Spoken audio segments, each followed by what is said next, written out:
Geneviève Dubois aimait le silence de sa Bastide provençale, un silence plein de vie qui, pour la première fois en 15 ans, était sur le point d'être brisé par des fantômes du passé. Ce matin d'octobre ne faisait pas l'exception.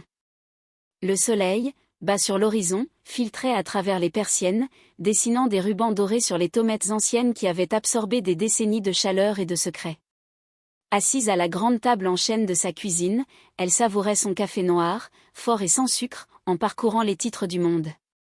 L'odeur du pain grillé se mêlait au parfum subtil du jasmin qui grimpait le long du mur extérieur, un arôme qui était pour elle la véritable signature de son foyer.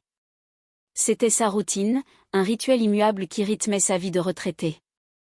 Elle s'était convaincue que cette solitude choisie était une forteresse, la protégeant des déceptions du monde extérieur.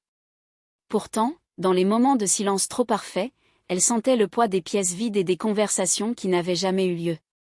Après son petit déjeuner, elle se dirigea vers son bureau, son sanctuaire personnel. Les murs étaient tapissés de livres et les étagères croulaient sous les récompenses de sa carrière de designer. Elle alluma son ordinateur, qui s'éveilla avec la lenteur d'un vieil homme. Allons, maudit appareil, maugréa-t-elle avec une affection bourrue. Elle devait répondre à quelques courriels, des échos de sa vie d'avant. En cherchant un contrat dans un tiroir en bois de rose, ses doigts effleurèrent le coin cartonné d'une vieille photographie. Elle la sortit. C'était Antoine, à l'âge de 10 ans, immortalisé au milieu du jardin. Il avait un sourire édenté, des genoux écorchés et tenait fièrement une sauterelle dans ses mains. Le souvenir la frappa avec la violence d'une vague. Elle se revit ce jour-là, l'entendant rire aux éclats, un rire cristallin qui semblait faire danser les feuilles des oliviers. C'était avant le divorce, avant les mots durs, avant que le silence ne devienne un mur infranchissable entre eux. Un pincement au cœur la saisit, un mélange amer de nostalgie et de regret. Juste à côté de sa main, le voyant de son téléphone fixe clignotait faiblement, signe d'une batterie à plat. Elle se fit la réflexion qu'il faudrait le changer, une pensée banale, sans se douter qu'un autre téléphone, bien plus simple, deviendrait bientôt sa seule ancre dans la tempête. En début d'après-midi, alors qu'elle s'occupait de ses rosiers, le son strident de la sonnette déchira la quiétude des lieux. Le son était incongru, presque agressif dans cette bulle de paix. Geneviève sursauta, son sécateur se refermant sur une tige vide. Elle n'attendait personne. Son cœur battit un peu plus vite. C'était idiot, mais les visites impromptues la rendaient toujours nerveuse. Elle traversa le jardin, le gravier crissant sous ses pas, et tira le lourd loquet du portail en fer forgé. Le battant pivota en grinçant. Et là, son souffle se coupa. Ils étaient là. Antoine. Et à côté de lui, une jeune femme blonde, élégante, au sourire impeccable, qu'elle devina être Chloé, son épouse. Antoine tenait un énorme bouquet de pivoine, ses fleurs préférées, un détail si précis, si personnel, qu'il semblait impossible. Il avait changé. Bien sûr qu'il avait changé. La trentaine finissante lui avait donné une assurance qu'il n'avait pas, mais il y avait aussi de fines rides de tension au coin de ses yeux. Des yeux qui, eux, n'avaient pas changé. Le choc la laissa sans voix, paralysée.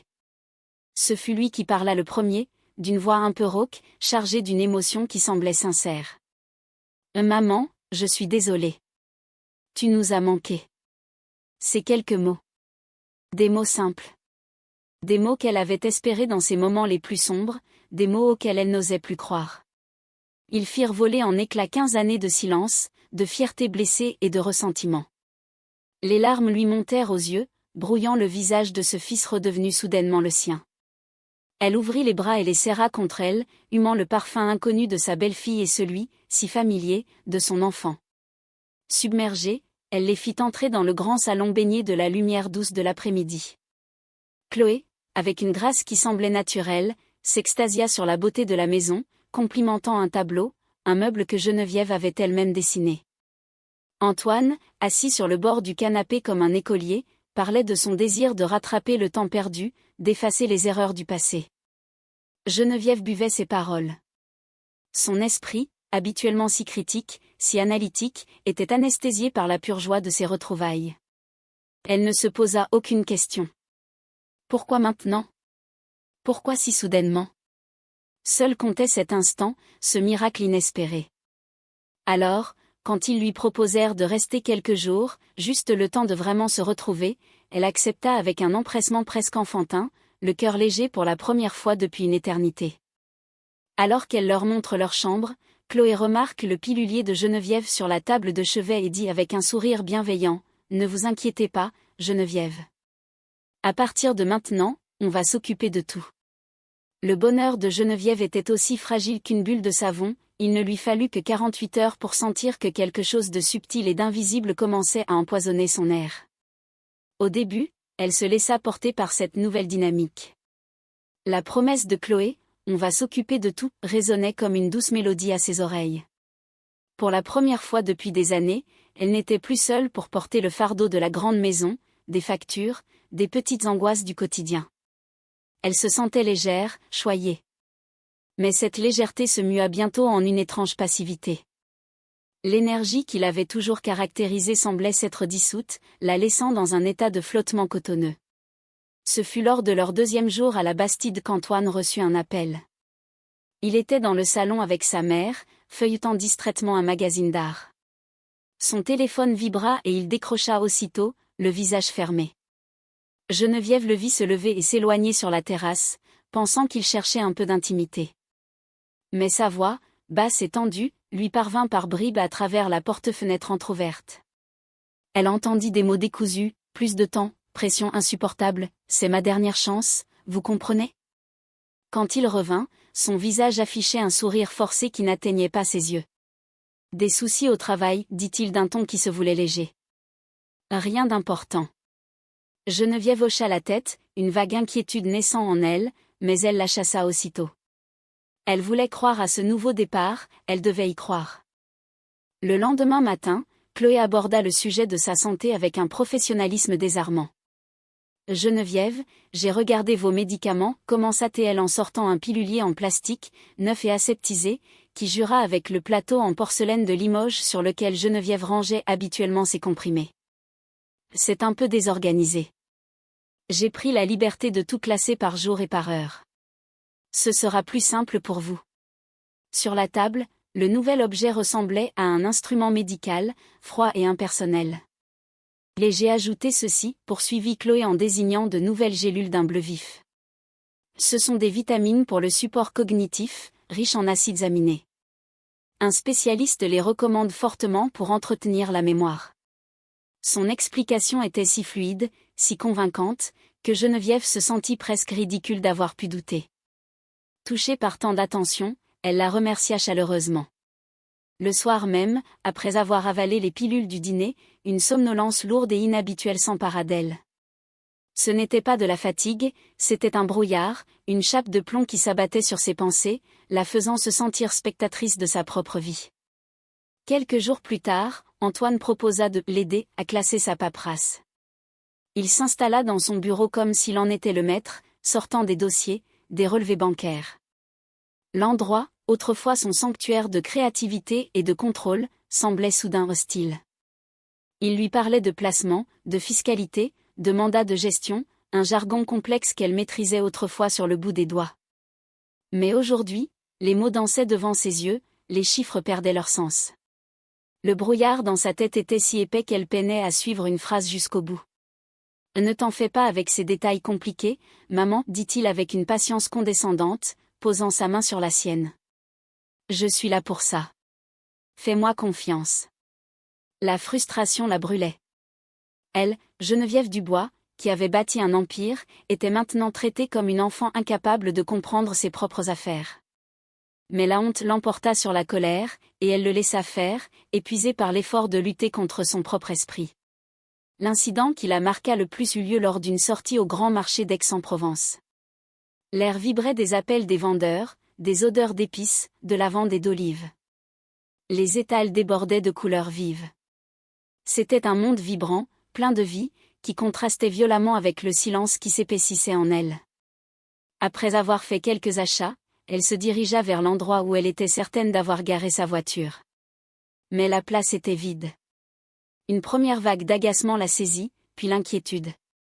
Elle fit le tour du parking une fois, puis deux. Rien.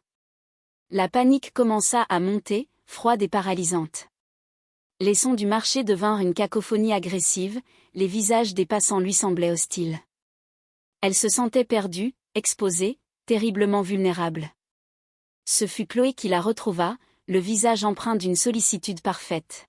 « Geneviève. Je vous cherchais. La voiture est de l'autre côté, ne vous souvenez-vous pas ?» Elle la prit par le bras, la guidant comme on guide un malade. « Ça arrive, Geneviève, murmura-t-elle d'une voix douce. C'est exactement pour ça que nous sommes là. » Sur le chemin du retour, Geneviève ne dit pas un mot, murée dans le silence, se sentant reconnaissante envers celle qui était pourtant la cause de son tourment. Un soir, alors que la fatigue et les médicaments la rendaient particulièrement malléable, Antoine s'approcha d'elle dans le salon. La lumière était tamisée, la journée avait été longue. Il tenait un document à la main. « Maman, dit-il d'un ton presque nonchalant, j'ai préparé ça pour simplifier les choses. C'est juste une formalité pour la banque, pour que je puisse les appeler en ton nom si tu es fatigué. Signe juste là. » Dans le brouillard de ses médicaments, Geneviève signe. Les murs de sa propre maison se refermaient sur Geneviève, et les visages aimants de ses enfants se transformaient lentement en masques de geôliers polis. Le matin suivant la signature du document, elle se réveilla avec un mal de tête sourd et un goût pâteux dans la bouche. Sur son bureau, la feuille de papier était posée bien en évidence. Elle la prit, ses doigts tremblant légèrement. Elle ne se souvenait plus des mots exacts qu'Antoine avait utilisés, seulement de son ton rassurant et de son propre sentiment d'impuissance. Elle regarda sa signature au bas de la page.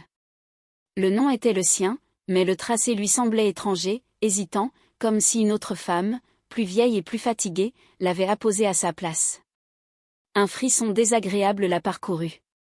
C'était la première fissure dans sa confiance, la première fois qu'une petite voix dans son esprit osait murmurer que quelque chose n'allait vraiment pas. Ce sentiment fut renforcé par l'arrivée de Maria, son employée de maison depuis plus de 20 ans. Plus qu'une simple aide, Maria était une confidente, une présence familière et rassurante dans le silence de la Bastide. En apportant son plateau de petit déjeuner dans la chambre, le visage rond de Maria se plissa d'inquiétude. « Madame n'a pas l'air dans son assiette, dit-elle en posant la tasse de café sur la table de chevet. Vous êtes si pâle ces derniers jours. Et vous oubliez des choses. Ce n'est pas votre genre. » Geneviève voulut protester, mais la sincérité dans le regard de son amie la désarma. « Peut-être que madame devrait appeler le docteur Fournier, continua Maria à voix basse. Juste pour être sûre. À cet instant, Chloé apparut dans l'embrasure de la porte, un sourire figé sur les lèvres. Elle avait tout entendu. Elle ne dit rien, mais son regard s'attarda une seconde de trop sur Maria, un regard froid, dénué de toute chaleur. Le lendemain, le couperet tomba. Chloé monta voir Geneviève, le visage empreint d'une compassion feinte. « J'ai une triste nouvelle.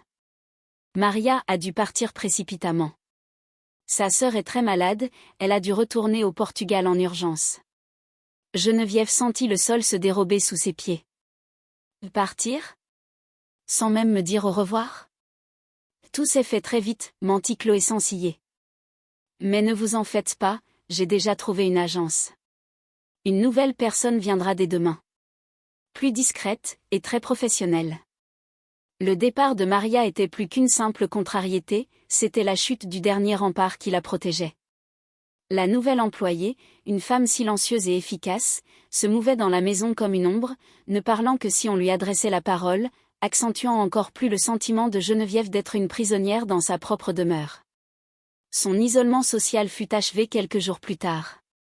Le téléphone sonna dans l'après-midi. Geneviève, assoupie dans son fauteuil, l'entendit à peine. Ce fut Antoine qui décrocha dans le hall. C'était Maître Blanchard, son notaire et ami de longue date. « Antoine ? Comment vas-tu ? Je voulais juste prendre des nouvelles de ta mère, cela fait un moment. » La voix d'Antoine se fit mielleuse, pleine d'une fausse sollicitude. « Maître, quelle bonne surprise. Maman est très fatiguée en ce moment, elle se repose beaucoup. » Le médecin a conseillé un calme absolu. Il continua sur ce ton pendant plusieurs minutes, peignant le tableau d'une vieille femme fragile et confuse, tout en assurant que lui et sa femme prenaient merveilleusement soin d'elle. « Je lui transmettrai vos amitiés, conclut-il avant de raccrocher. Il ne le fit jamais. Quand Geneviève lui demanda plus tard qui avait appelé, il répondit vaguement « Oh, personne d'important. Juste un démarchage téléphonique. » Le piège se refermait. Coupée de ses derniers alliés, affaiblie par les médicaments, Geneviève n'avait plus la force de résister. Alors, quand Chloé lui annonça qu'elle avait obtenu un rendez-vous avec un grand spécialiste des troubles cognitifs à Marseille, elle ne protesta pas. Le docteur Martin est le meilleur, paraît-il. Il va enfin pouvoir nous dire ce qui se passe et comment t'aider. Le nom ne lui disait rien. Son médecin, le docteur Fournier, la suivait depuis 30 ans, mais l'idée même de devoir argumenter, de devoir se battre, l'épuisait d'avance. Elle se laissa faire, passive, acceptant ce rendez-vous comme un condamné accepte son sort. Elle était fatiguée de douter, fatiguée de se battre contre ce brouillard qui l'envahissait. Peut-être, après tout, avait-il raison. Peut-être était-elle vraiment en train de perdre la tête. Ce soir-là, alors que la maison est silencieuse, Antoine passe un appel à voix basse depuis la terrasse. Geneviève, dans un rare moment de lucidité, l'entend vaguement à travers la fenêtre ouverte, « Oui. Encore un peu de patience. Bientôt, tout sera réglé, définitivement. Bien sûr. J'ai bien noté que votre public cible est français et je continuerai à répondre exclusivement en français, comme je l'ai fait pour toutes les étapes de la création de notre histoire. Nous avons maintenant terminé l'ensemble du processus créatif, de l'analyse initiale jusqu'à la rédaction complète des 6 chapitres de l'histoire de Geneviève. Comment souhaitez-vous continuer ? Y a-t-il une partie de l'histoire que vous aimeriez revoir ou modifier ? Ou peut-être avez-vous un nouveau projet en tête ? Je suis à votre disposition pour la suite. Parfois, le destin ne tient qu'à un fil, ou plutôt, à un combiné téléphonique que l'on oublie de raccrocher. La journée avait commencé comme les précédentes, dans un silence ouaté et une lumière d'automne blafarde. Les mots d'Antoine, entendus la veille au soir « bientôt, tout sera réglé », définitivement flottaient encore dans l'esprit de Geneviève. Elle s'était persuadée qu'elle avait mal entendu, que ce n'était qu'un fragment de conversation professionnelle sorti de son contexte, ou peut-être même un reste de cauchemar. Il était plus facile de croire cela que d'affronter la terrible intuition qui essayait de percer le brouillard de sa conscience. Lorsque Chloé lui apporta ses pilules matinales sur un plateau d'argent, avec un verre d'eau fraîche et un sourire immaculé, Geneviève hésita. Son regard se fixa sur les gélules bleues, si vives, si artificielles. Une fraction de seconde, la méfiance l'emporta. Mais la vague de fatigue et de résignation qui suivit fut plus forte, et elle les avala docilement, comme chaque jour. L'après-midi s'étirait, lourd et sans fin. Assise dans le grand salon, Geneviève regardait les ombres s'allonger sur le sol, transformant les meubles familiers en silhouettes inquiétantes. Antoine, incapable de tenir en place, faisait les 100 pas, son téléphone portable à la main. Il soupirait, passait nerveusement une main dans ses cheveux, le visage tendu. La pression qui pesait sur lui était devenue une présence presque physique dans la pièce. Vers 5 heures, il s'arrêta brusquement. « Maman, excuse-moi, je dois passer un appel important pour le travail, dit-il, sa voix sonnant faux. Ça ne sera pas long. Il se dirigea vers la terrasse, refermant mal la porte-fenêtre derrière lui. Geneviève l'entendit à peine, sa voix un grondement sourd et furieux. Elle distingua des bribes de mots, échéance, plus 1 centime, c'est une question de jour. L'appel fut bref. Il rentra dans le salon, le visage congestionné par une colère contenue. Dans sa précipitation, il commit une erreur.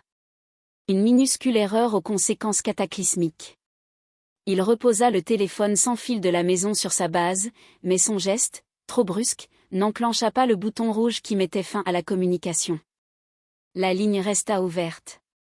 Sans un regard pour sa mère, il monta les escaliers 4 à 4, se dirigeant vers leur chambre où Chloé l'attendait. Le silence retomba sur le salon, seulement troublé par le tic-tac régulier de la vieille horloge comtoise, dont le balancier semblait égrener les dernières secondes d'une vie d'illusion. Une vague de solitude, soudaine et poignante, submergea Geneviève. Elle voulait entendre une voix amie.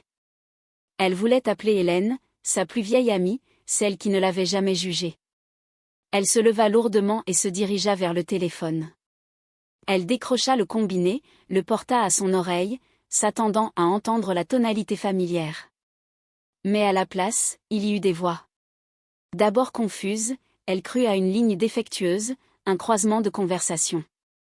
Puis, l'impensable se produisit. Elle reconnut la voix de son fils. Et celle de Chloé. Il parlait librement, persuadé de n'être pas entendu. Elle a avalé toute l'histoire, dit Antoine, et il y avait un rire gras et méprisant dans sa voix. La réponse de Chloé fut clinique, tranchante comme un scalpel. Parfait. Le docteur Martin dit qu'on peut augmenter la dose. Bientôt, elle ne se souviendra même plus de son nom. Geneviève resta pétrifiée, le combiné collé à son oreille, chaque mot s'enfonçant en elle comme un éclat de verre. Le sang se glaça dans ses veines. Elle entendit tout. Le plan pour la faire interner au Jardin Serein juste après la Toussaint. La discussion sur la liquidation de ses biens, de sa maison, de ses œuvres d'art. Les dettes de jeu d'Antoine, le trou béant qu'il devait combler. Et le pire, le plus insoutenable, leur mépris. Il parlait d'elle comme d'un obstacle, d'un problème à éliminer, d'une chose. À cet instant, une chose extraordinaire se produisit. Le choc, la violence inouïe de la trahison, agit comme un électrochoc. L'adrénaline pure et glaciale qui déferla en elle brûla le brouillard chimique qui entravait son esprit depuis des semaines. La confusion, la lenteur, la résignation, tout disparut, balayé par une lucidité fulgurante et terrifiante. Son cerveau, qu'elle croyait en train de mourir, s'éveilla, plus vif, plus aiguisé que jamais. Elle repose doucement le téléphone, le cœur battant à tout rompre. Le choc laisse place à une fureur froide. Sa première pensée n'est pas une plainte, mais une question, comment vais-je les détruire?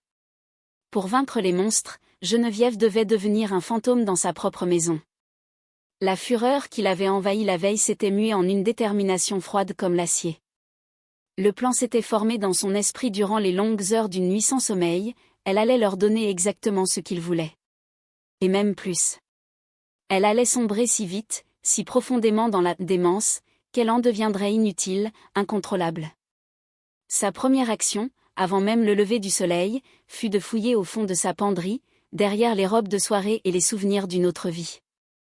Elle en sortit une vieille boîte à chapeau. À l'intérieur, parmi des lettres jaunies de son divorce, se trouvait un petit téléphone à clapet, un appareil prépayé et anonyme acheté des années auparavant au cas où. C'était sa police d'assurance contre le monde. En sentant le plastique usé sous ses doigts, elle sut qu'elle n'était plus une victime. Elle était une combattante. Le lendemain matin, elle ne descendit pas pour le petit déjeuner. Inquiète, ou plutôt contrariée, Chloé monta dans la chambre. Elle découvrit Geneviève assise au bord de son lit, le regard fixé sur un point invisible du mur, marmonnant des phrases sans queue ni tête à propos d'un cheval blanc et d'une clé perdue. Les pilules du matin étaient restées sur la table de chevet, intactes. « Geneviève, vous devez prendre vos vitamines, dit Chloé d'une voix faussement douce. Geneviève ne réagit pas. Après plusieurs tentatives, Chloé, exaspérée, réussit à lui faire avaler un peu de bouillon. Le reste de la journée se déroula sur le même mode. Geneviève restait cloîtrée, silencieuse, absente. Au début, Antoine et Chloé échangèrent des regards satisfaits. Leur plan fonctionnait plus vite que prévu. Mais leur satisfaction se transforma vite en frustration. Une mère catatonique ne pouvait plus signer de documents, ne pouvait plus valider de transfert. Elle était devenue un poids mort, un obstacle à la finalisation de leur projet. « Qu'est-ce qu'on fait maintenant ?» entendit-elle Antoine chuchoter rageusement à Chloé devant sa porte. « On ne peut plus rien lui faire faire. » Cette nuit-là, Geneviève attendit que le silence soit total. Elle attendit d'entendre les lattes du plancher cesser de grincer sous les pas de ses geôliers. Se déplaçant avec la légèreté d'une ombre, elle s'enferma à double tour dans la grande salle de bain en marbre, un endroit où elle était sûre de ne pas être entendue. Le cœur battant, elle alluma le vieux téléphone. L'écran s'illumina d'une lueur bleue fantomatique. Elle composa un numéro appris par cœur. À la 3e sonnerie, une voix calme et professionnelle répondit. « Martin. » Jean-Luc, c'est Geneviève Dubois. Elle parla vite, d'une voix basse mais parfaitement claire, un contraste saisissant avec la femme à l'esprit brisé qu'elle incarnait le jour. Elle lui expliqua tout, le retour de son fils, les médicaments, l'isolement, et la conversation entendue. Elle mentionna les jardins sereins. Un long silence suivit à l'autre bout du fil. Puis, la voix de Jean-Luc reprit, empreinte d'une gravité qui la rassura. Je vois. C'est plus grave que ce que j'imaginais. Écoutez-moi bien, Geneviève. Continuez à jouer votre rôle. Ne montrez rien. Il me faut du temps pour monter un dossier en béton. Donnez-moi 2 semaines. Pas un jour de moins. Le compte à rebours avait commencé. Pour Geneviève, c'était une course vers la libération. Pour Antoine, c'était une descente aux enfers. La pression de ses créanciers devenait insoutenable. Un après-midi, Geneviève l'entendit hurler au téléphone dans le jardin.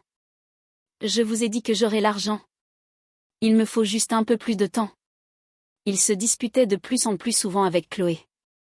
Leur voix, autrefois basse et complice, était maintenant chargée d'aigreur et de panique. « Cette mascarade a assez duré, » siffla Chloé un soir. « On l'emmène. Le dossier du docteur Martin est suffisant pour la faire admettre de force. » Leur plan parfait était en train de s'effondrer, rongé par l'impatience et la peur. Ils étaient devenus les prisonniers de leur propre stratagème, tournant en rond dans la Bastide, surveillant un fantôme qui leur avait échappé. Près de 2 semaines s'étaient écoulées. Une autre nuit, le petit téléphone vibra silencieusement dans la main de Geneviève. C'était Jean-Luc. Sa voix était différente, plus dure. Il avait fait une découverte. Jean-Luc rappelle Geneviève avec une information cruciale, ce n'est pas leur première fois. J'ai trouvé un cas similaire à Phoenix il y a 2 ans. Le schéma est identique. Le jour de l'échéance était arrivé, et le chaos promis n'allait pas être celui qu'Antoine et Chloé avaient imaginé. Le trajet en voiture vers les jardins sereins se fit dans un silence tendu. Assise à l'arrière, entre son fils et sa belle-fille, Geneviève regardait le paysage provençal défiler à travers la vitre. Elle observait les cyprès, sombres sentinelles bordant la route, les champs d'oliviers aux reflets argentés, le ciel d'un bleu presque violent. Elle emmagasinait chaque détail, non pas avec la mélancolie d'un adieu, mais avec la concentration d'un soldat mémorisant le terrain avant la bataille. Son visage était un masque de passivité, mais à l'intérieur, son esprit était un tourbillon d'activité, repassant le plan, anticipant chaque réaction. En pensant à la loyauté de Maria, elle se permit une lueur d'espoir, pourvu qu'elle trouve ne serait-ce qu'une parcelle de cette même humanité là où elle allait. En passant le grand portail de sa propriété, elle jeta un dernier regard à sa Bastide, non pas avec tristesse, mais avec la certitude farouche qu'elle y reviendrait en femme libre. Les jardins sereins étaient un établissement moderne, luxueux, dont l'élégance froide et impersonnelle tenait plus de l'hôtel d'affaires que de la maison de retraite. Tout y était conçu pour rassurer les familles, du mobilier design à l'odeur discrète d'huiles essentielles flottant dans l'air. À l'accueil, une femme d'une 50aine d'années les reçut. Une plaque sur son uniforme indiquait Sylvie Bernard, infirmière cadre. Elle avait un regard calme et observateur qui semblait voir au-delà des apparences. Antoine, visiblement à bout de nerfs, prit la parole d'une voix précipitée. « Bonjour, nous avons rendez-vous pour ma mère, Geneviève Dubois. La situation s'est dégradée. Elle est très agitée, nous avons eu une crise ce matin. Le docteur Martin a dit qu'il fallait agir vite. » Chloé renchérit, tendant un dossier, tous les papiers sont là. Il faudrait lui administrer un calmant dès que possible. Sylvie Bernard prit le dossier, son visage restant professionnel et neutre. Elle jeta un œil à Geneviève, assise sur une chaise, le regard vide, l'incarnation parfaite de la confusion. Pourtant, l'infirmière sentit une dissonance. L'insistance du fils, la froideur calculatrice de la belle-fille, et cette lueur presque imperceptible, un éclat de défi au fond des yeux de la vieille dame, son instinct, affûté par 30 ans de carrière, lui disait que quelque chose clochait.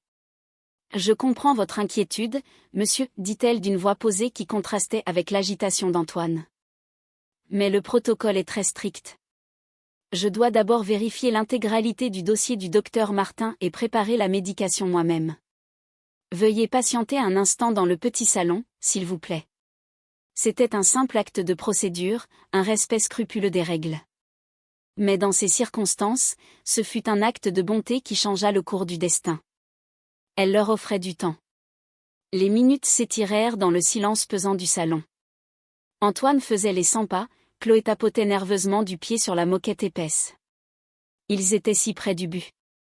C'est alors que la voix de Geneviève s'éleva, non pas le murmure confus des dernières semaines, mais une voix claire, forte et pleine d'autorité. Je pense qu'il y a eu une terrible erreur. Le silence qui suivit fut total, assourdissant. Antoine et Chloé se figèrent, se retournant vers elle comme s'ils avaient vu un fantôme. Son dos était droit, son menton relevé, et son regard, d'une lucidité féroce, les clouait sur place. « Maman, mais, qu'est-ce que tu racontes ?» balbutia Antoine. « Elle fait une crise psychotique » hurla Chloé en direction du bureau de l'infirmière. « Vite, il lui faut son sédatif. » Mais il était trop tard. La porte d'entrée s'ouvrit à cet instant précis.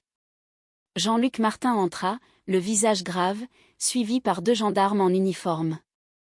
L'autorité changea instantanément de camp. « Antoine et Chloé Dubois ?» demanda l'un des gendarmes d'une voix qui ne laissait place à aucune discussion. « Nous avons des questions à vous poser. » Jean-Luc s'avança, un petit enregistreur numérique à la main. Il appuya sur un bouton. Et dans le silence stupéfait de la pièce, la voix d'Antoine résonna, claire et distincte, suivie de son propre rire gras. Elle a avalé toute l'histoire. Puis celle de Chloé, bientôt, elle ne se souviendra même plus de son nom. Le chaos, le vrai, éclata. Le visage d'Antoine se décomposa, passant de l'incrédulité à la panique pure. Chloé laissa échapper un cri de rage et de déni. Le son sec des menottes se refermant sur leurs poignets fut le point final de leur misérable complot. Plus tard, assise dans son salon avec Jean-Luc, Geneviève regarde le soleil se coucher et dit « Ils ont voulu m'effacer. Au lieu de ça, ils m'ont donné une nouvelle raison de vivre. »